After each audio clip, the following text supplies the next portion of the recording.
Hello students, आप सभी का फिर से एक बार स्वागत है। तो हमारा पाठ चल रहा था हमारे अतीत भाग थर्ड में बुनकर, लोहा बनाने वाले और फैक्ट्री मालिक। तो अब तक हमने लेसन में आपको बताया कि किस प्रकार जो भारतीय जो व्यापारी हैं, बुनकर हैं या जो मजदूर हैं या जो भारत में जो लघु कुटीर उद्योग जो है किस प्रकार धीरे धीरे वो बंद होते जा रहे थे और जो बुनकर जो व्यापारी थे वो भुखमरी की कगार पर खड़े थे। तो अब यह टॉपिक है भारत में लौह इस्पात कारखानों का उदय किस प्रकार से हुआ। जो भारत में लोहा बनाने वाले जो बेटा जो कारखाने हैं वो कैसे लगे। तो कह रहा है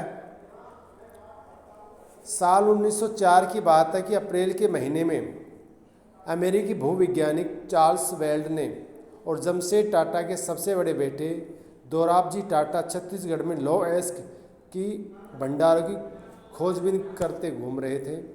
वे भारत में एक आधुनिक लौह इस्पात संयंत्र लगाने के लिए अच्छे लौह अयस्क भंडार की तलाश में कई महीने से काफ़ी सारा पैसा खर्च कर चुके थे। कह रहा है अभी जो लोग थे इन जो टाटा के बेटे जो दोराबजी जो थे वो भारत में एक आधुनिक लौह इस्पात का कारखाना लगाना चाहते थे और इसके लिए वे कच्चे माल की तलाश में जो लौह अयस्क उसकी तलाश में कई दिनों से वो भटक रहे थे, महीनों से भटक रहे थे और इस प्रयास में काफ़ी पैसा खर्च कर चुके थे। जमशेद टाटा भारत में सबसे बड़ा लौह इस्पात कारखाना लगाने के लिए अपनी संपत्ति का बड़ा भाग खर्च करने को तैयार थे, लेकिन पहली शर्त ये थी कि उम्दा लौह अयस्क के भंडारों का पता लगाया जाए। अर्थात जो कच्चा माल है बेटा जो लोहा बनाने में जो काम आता है लौह अयस्क उसका पहले पता लगाया जाए। एक दिन ये कह रहा है एक दिन कई घंटे जंगल की खाक छानने के बाद वेल्ड और दोराबजी एक छोटे से गांव में पहुंचे। वहां उन्होंने कुछ स्त्री पुरुषों को टोकरियों में भरकर लौह अयस्क ले जा रहे थे। वे अगरिया समुदाय के लोग थे, जो जनजाति बेटे जो जंगलों में रहती है। जब उनसे पूछा गया कि अयस्क कहाँ से लाए हैं, उन लोगों ने पूछा कि आप जो टोकरी में आपने अयस्क भर रखा है वो कहाँ से लाए, तो उन्होंने दूर स्थित पहाड़ी की तरफ उंगली उठा दी। वेल्ड और दोराबजी घने जंगलों से होते काफ़ी देर बाद थककर उस पहाड़ी पर जा पहुँचे। पहाड़ी का उन्होंने अध्ययन करने के बाद वेल्ड ने बताया कि उन्हें जिस चीज़ की तलाश थी वह मिल चुकी है और रजारा पहाड़ी दुनिया की सबसे बेहतरीन लौह अयस्क के भंडारों में से एक थी। लेकिन यहाँ एक परेशानी थी कि यह इलाका सूखा था, अर्थात पानी की कमी थी और कारखाना चलाने के लिए आसपास पानी नहीं था।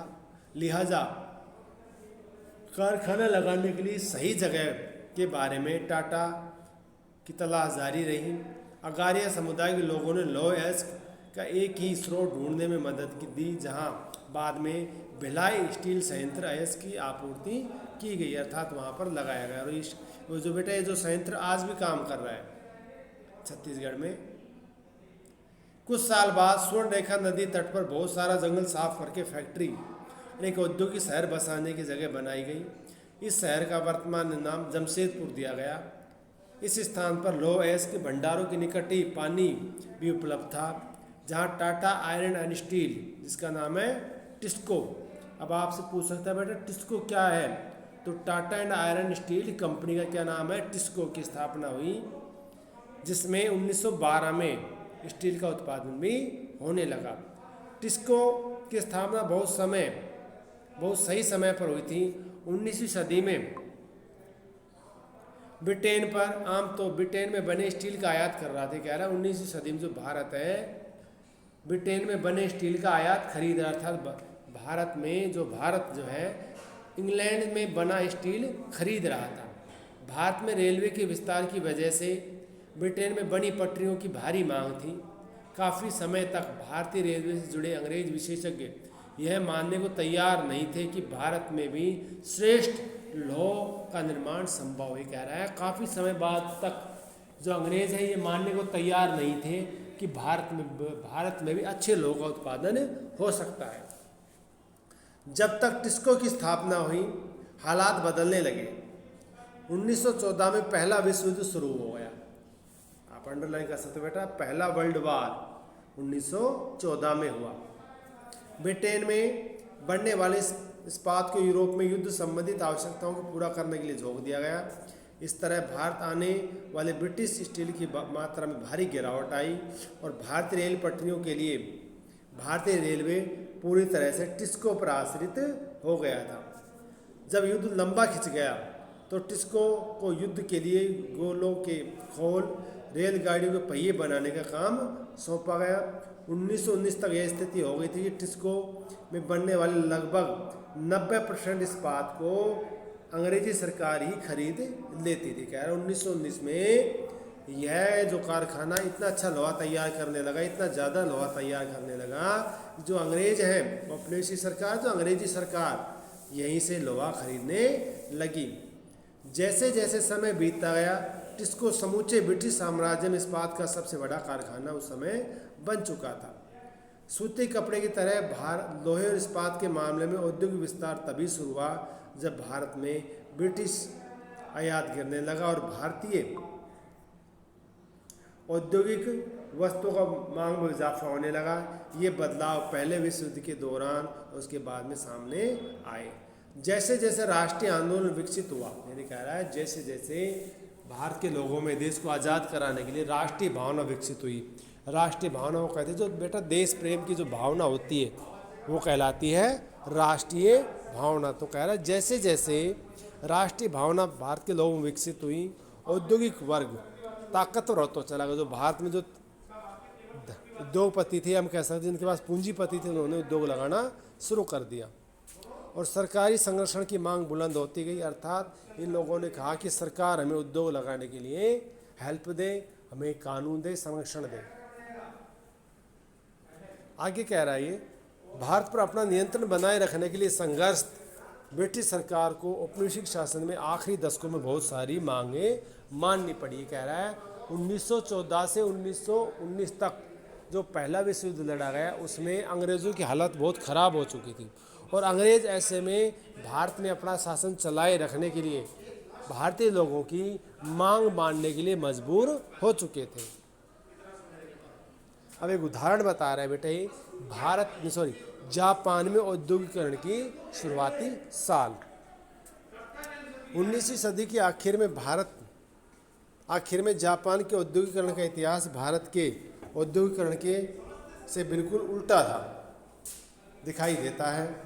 भारत में औपनिवेशिक सरकार ब्रिटिश वस्तुओं का कपड़ा बढ़ाना चाहती थी। ये कह रहा है अब भारत में औपनिवेशिक जो सरकार थी, अंग्रेजी सरकार थी, ब्रिटिश वस्तुओं का बाजार बढ़ाना चाहती थी, इसलिए उसने भारतीय उद्योगपति को किसी तरह की सहायता नहीं दी और दूसरी तरफ जापानी सरकार ने अपने देसी उद्योगों खुलकर बढ़ावा दिया। 1868 में जापान की सत्ता संभालने वाले मेजी राजवंश का मानना था कि जापान को पश्चिमी प्रभुत्व का सामना करने के लिए औद्योगिकरण के रास्ते पर चलना चाहिए, इसलिए उसने औद्योगिकरण को आगे बढ़ाने का विकास का महत्वपूर्ण कदम उठाए। इस क्रम में डाक सेवाओं, टेलीग्राफ, रेलवे, वाष्प चलित जलपोतों यानी जो भाप से चलने वाले जो जल के जहाज़ों का विकास किया। पश्चिम से नवीनतम तकनीक का आयात किया गया और उसे जापान के ज़रूरतों के हिसाब से ढाला गया।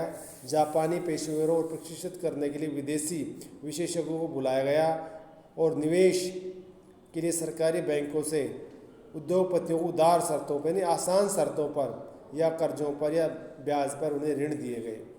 सरकार ने पहले विशाल उद्योग शुरू किया, अर्थात बड़े उद्योग शुरू किए और बाद में सस्ती कीमत पर व्यावसायिक घरानों को बेच दिया।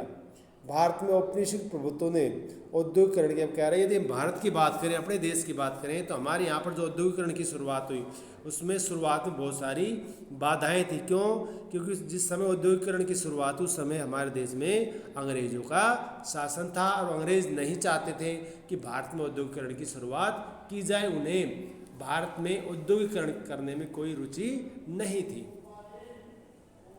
जबकि जापान ने विदेशी कब्जे के भय की वजह से ही औद्योगिकरण को बढ़ावा मिला था, लेकिन इसका एक अर्थ यह भी था कि जापान का औद्योगिक विकास शुरू से ही सैनिक ज़रूरत के हिसाब से जुड़ा हुआ था। कह रहा है और जापान में जो औद्योगिकरण था उसमें ज़्यादातर वस्तुएं जो है हथियार वगैरह उसमें बनाए जाते थे। आज के लिए बेटा इतना ही, बाकी अगला पाठ हम कल शुरू करेंगे। धन्यवाद।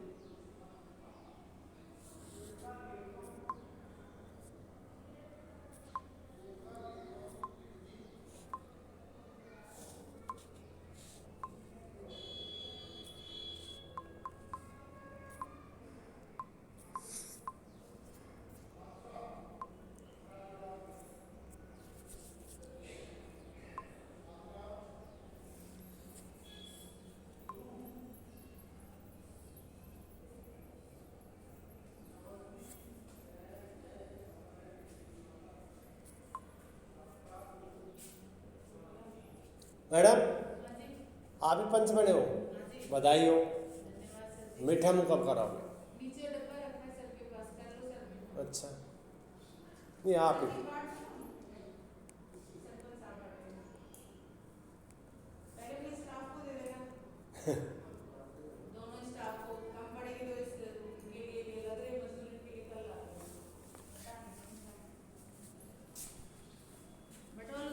हाँ लाओ। मैं तो कल पता लगा रहा हूँ मैडम पंच बन गई तो अच्छी बात है। अच्छा स्टाफ तो सारे ही आ रहे हैं।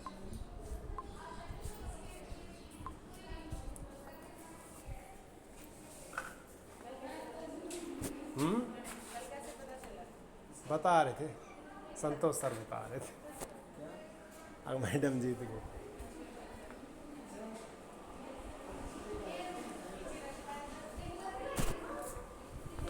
ये कौन सी क्लास है भाई? 10th में कब हो गए? तुम तो 8वीं में थे। नमस्ते, बैठ जाओ। एक साल क्रॉस करके सीधा 8वीं 10वीं में छलांग मार दिया आपने। चलो अच्छी बात। अच्छा वो क्लास है जो साइड में बैठती थी, यहाँ है ना पढ़ो पास, वही हो तुम? बड़े बड़े दिख रहे हो।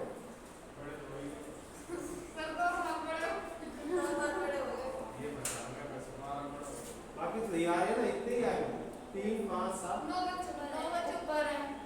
2 ऊपर 2 बना रखे सेक्शन। तो अच्छी बात। कोरोना से बच के रहो, बात नहीं करनी, मास्क लगा कर रखना है, इधर उधर हाथ नहीं फैलाना।